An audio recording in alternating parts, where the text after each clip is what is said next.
Welcome to Fashion Show Reaction with facial recognition, where we react to fashion show videos, but with a twist.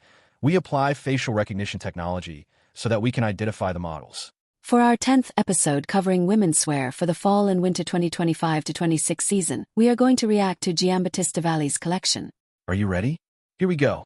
Giambattista is taking us in a time machine for this collection, and we're going back to the 70s. And one thing that is still the same now as in the 1970s was pajamas. But why are they in this collection of outerwear? And this looks like a bodysuit, so good luck going to the bathroom.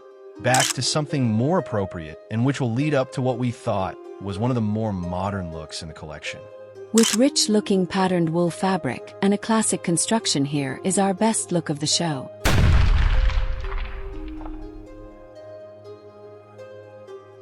Unfortunately, neither we nor the computer can figure out who this model is. Hey look, the pajama fabric is back, but this time in a decent-looking dress. Even though we have not gotten to the 70s cosplay yet, you have probably noticed that it is not just the clothes that are 70s themed. Karen Westerlund did the makeup for this show, and check out how she is using white eyeliner under the eyes.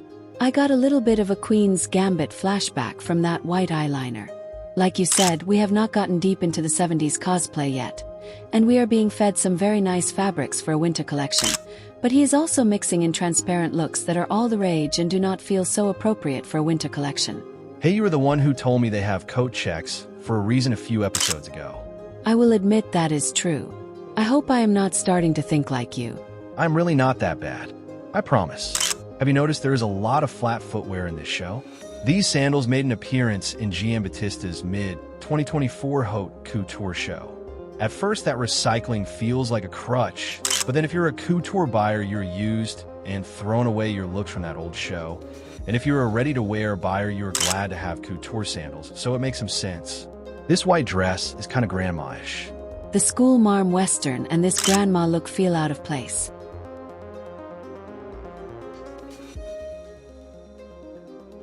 It is subtle at first, but I'm starting to get that brown 1970s vibe. And you're feeling correctly, because here we go. The spirit of Liza Minnelli has entered the show in the form of a pantsuit that she would have worn for a 1972 concert. Bedazzled stripes and all. Oh wow, that was a lot to take. I need a nice pink school marm dress to calm me down. You might need to look away, because here we go again to Pantsuit City, USA. I have to say, I kind of like this lacy fabric and love the bell-bottoms. Yes, this feels much more like it is inspired by the 70s and modernized as opposed to a costume for a period film. Oh look, the Liza Minnelli fabric works way better as a dress. Kind of takes the 70s right out of it. Look how this pink outfit has a separate tie. Here we go again, but it keeps getting better and better. I would really like to know who the buyers is for an outfit like this. That is a great question. Maybe someone who was born 20 years after the 70s ended and does not even understand the reference. A big tell would be how they style their makeup and hair while wearing a 21st century Giambattista Valli pantsuit. I do not understand these school marm dresses, but this next mustard-colored look is elegant and nails the 70s color palette. This pink, which is then followed by a bold orange, along with a lot of nuanced browns we have seen already, are starting to get me to a place where I think Giambattista is doing something interesting as a whole here. But then the lavender feels a bit out of place. What do you think about holding the bag awkwardly under the arm, rather than with a loop handle or shoulder strap? Not a big fan. Seems tiring and easier for someone to snatch your bag. Why has every collection this season had a version of a Wookiee? I think it is a replacement for a big fur coat. And this one at least is stylized as opposed to Wookiee cosplay. This simple black outfit is an honorable mention of ours. I seriously doubt buyers are going to pair this with the pink sandals presented here. Here we have a nice outfit that feels a little out of place. And unfortunately, this is our second unidentified model.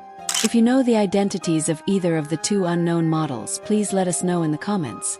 And if you are having fun applying facial recognition technology to a fashion show, please like this video and subscribe to the channel.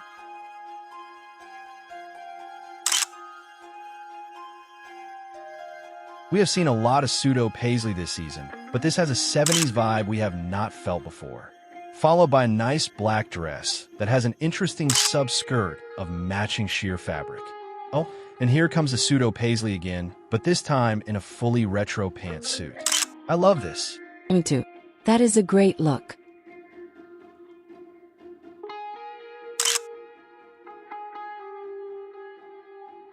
The models had to walk up a staircase before they got to the tilt shots we were using, and unlike Esther here, some of them looked so clumsy cresting the top of the stairs you might think they were imbibing before the show.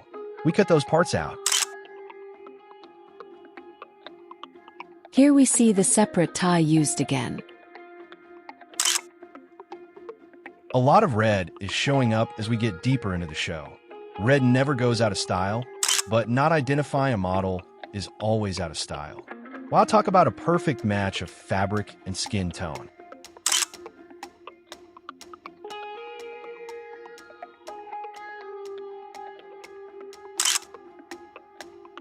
This next look would have been right at home on Anita Pallenberg as she transitioned from Brian Jones to Keith Richards after Brian's death. So True and Miranda is doing her part, bringing us back to 1971. But then you get a jolt with this elegant pink dress that is kind of ruining our retro party. Okay, here is how we ruin any party. Not loving this at all. It is like a fabric salesman talked Giambattista's team into giving it a shot, and they were not brave enough to edit it out of the collection once they saw it. But at least it is followed up by something fresh. Then Isadora brings this strong look made of some great pattern fabric and including a cape. I like this one a lot. And if you are adventurous, here is the risque transparency that seems to be in every collection recently. I saw London and I saw France, but I did not see any underpants. Oh my goodness, that is exactly what I was thinking, but was too embarrassed to say it. Glad to jump on that sword for you, honey. Oh look, Liza is back but wearing loungewear this time instead of stage wear.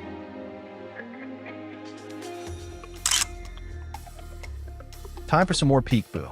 Have we seen any of these trendy see-through looks on any red carpets yet? No, we have only seen garish super transparency meant to shock rather than present some fabric art. I still have trouble understanding how they order the looks in these shows sometimes. We just whipsawed from transparent ethereal to heavy fuzz, and now back to pure class.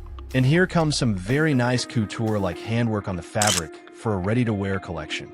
And note, this look has a slip under the skirt to temper the transparency. That could be a nice solution for a buyer who likes one of the looks presented in a more daring fashion here in the show. Hey look, a cranberry Wookiee to close the show. Let's see what the computer can do with the parade, but admittedly, the way the video was shot made it a bit hard to edit the parade smoothly.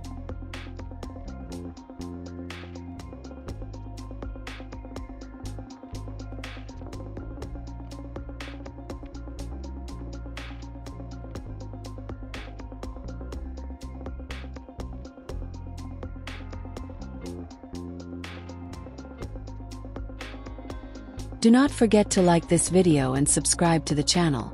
As always, we love it when the computer identifies the designer, and we got Giambattista here. Bye now. See you next episode.